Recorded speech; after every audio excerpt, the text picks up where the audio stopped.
Hello friends, ఈ వీడియోలో share market అంటే ఏంటి, కంపెనీస్ షేర్ మార్కెట్లోకి ఎందుకు వస్తాయి, ఒక షేర్ వాల్యూ ఎందుకు ఫ్లక్చువేట్ అవుతుందో డీటెయిల్డ్గా తెలుసుకుందాం. సో స్కిప్ చేయకుండా వీడియోని చివరి వరకు చూడండి. ప్రతి ఒక్క కంపెనీ వాటి యొక్క బిజినెస్ రన్ చేయడానికి మనీ అన్నది చాలా అవసరం.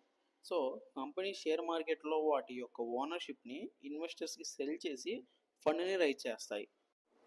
Let me explain with an example. Hari అనే పర్సన్ గుంటూరులో సిరి రెస్టారెంట్ అనే ఒక రెస్టారెంట్ని స్టార్ట్ చేశాడు. కొన్ని మంత్స్ తర్వాత బిజినెస్ రెవెన్యూ మంచిగా జనరేట్ అవుతుంది.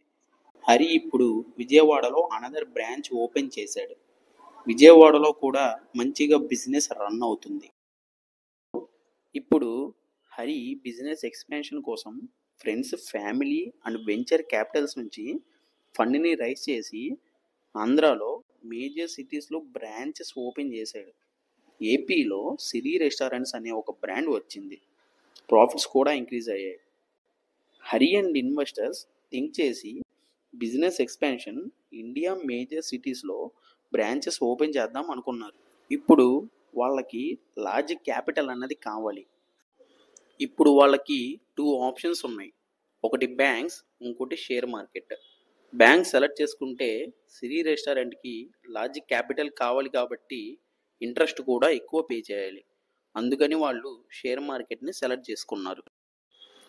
ఏదైనా ఒక కంపెనీ షేర్ మార్కెట్లోకి రావడాన్నే ఐపీఓ అంటారు. ఐపీఓ అంటే ఇనీషియల్ పబ్లిక్ ఆఫరింగ్. ఇప్పుడు సిరి రెస్టారెంట్ షేర్స్ స్టాక్ ఎక్స్చేంజెస్లో ట్రేడ్ అవుతున్నాయి. అంటే జనరల్ పబ్లిక్ ఇన్వెస్టర్స్ ఎవరైనా బై అండ్ సెల్ చేయొచ్చు.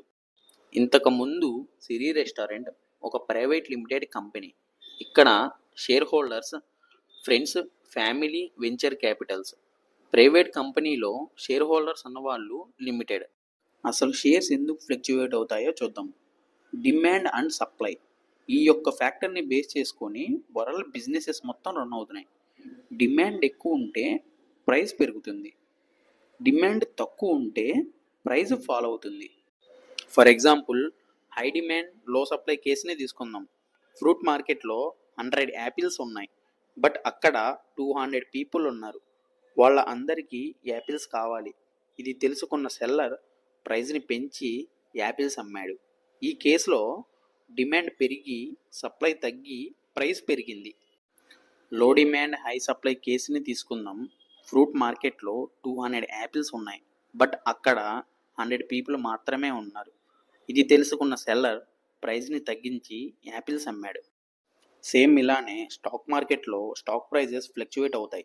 మెయిన్గా కొన్ని ఫ్యాక్టర్స్ స్టాక్స్ని ఇన్ఫ్లుయెన్స్ చేస్తాయి. అవేంటంటే earning reports, economic factors, political factors, geo political factors. I hope ఈ వీడియో మీకు అర్థమైంది అనుకుంటున్నాను. ఏమైనా డౌట్స్ ఉంటే కామెంట్ బాక్స్లో చెప్పండి. మీకు ఈ వీడియో హెల్ప్ఫుల్ అనిపిస్తే లైక్ అండ్ సబ్స్క్రైబ్ చేయండి. Thank you for watching.